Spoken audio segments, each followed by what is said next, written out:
long lever bridge with block squeeze. Couple things to keep in mind with the block squeeze. We're not really squeezing the block with all we got. It's mainly just holding the block in place. In this long lever bridge position, I'm adding the block squeeze so you can kind of help provide some stability to the pelvis to maintain that sagittal plane of the movement, which is just front to back, so our hips aren't dipping side to side. Also, with the block hold, we're kind of hopefully calming down some of these external rotators so we're not gripping on the outside of the booty. Coming into that long lever position, you can rest your head on a towel or a blanket if that helps ease your neck muscles and any tension, and maybe helps with rib cage position.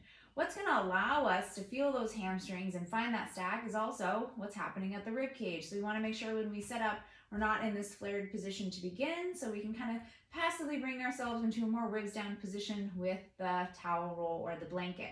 You can also add towel rolls at various spots along the spine if you find that that helps you sense the ground a little bit better. I'm placing the block between my thighs. I'm just going to hold it in place. As I go into this position, I'm going to think about dragging my heels down the wall like I'm scraping dog poopy off my feet. So I'm utilizing that drag to help me find these proximal hamstrings, the hamstrings on the back side of the leg closer to the booty. So when I'm in this position, I'm just going to go into my elevated long lever bridge with block squeeze. I'll show you a couple different variations. So we can just hold it as like an isometric, just hold it and breathe, or we can add that kind of bridge component. So thinking about sometimes you can add the reach, which helps bring the ribs back.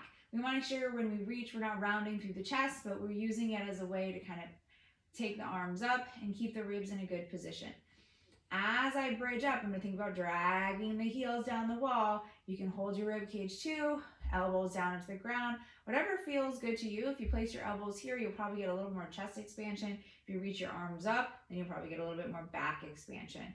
So in this position, I'm going to think about a little bit different on the breath. I'm going to inhale as I come up, dragging hard on the heels, exhale to lower. So this is your just long lever bridge with block.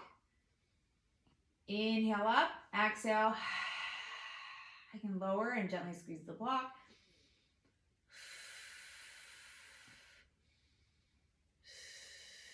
I can even bring myself a tiny bit closer here. And so as I go, I'm going to think about my pelvis kind of pulling underneath me like a wheel, my heels dragging down the wall. So instead of here in this more anterior tilt, I'm finding that more posterior tilt, allowing my back to not smush against the ground, but I'm going to think about a wheel as I come and inhale up, pulling down on the balls of the feet, exhale to lower.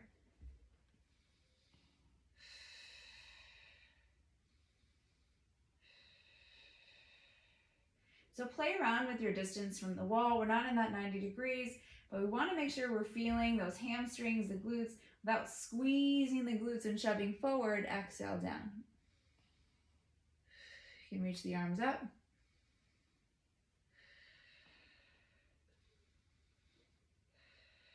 Remember, reaching up, you'll get more back expansion, feeling that expansion on the back side of the shoulders as you inhale up.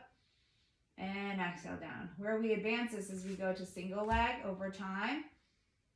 So we have a little bit more frontal plane control. But start with the double leg. You can start with the block squeeze. What I like to cue that is inhale up, exhale, squeeze in the block as you come down. Hover above the ground. We're not totally touching, but we're also not crazy up here. So we're just kind of, it's just a small movement up and down.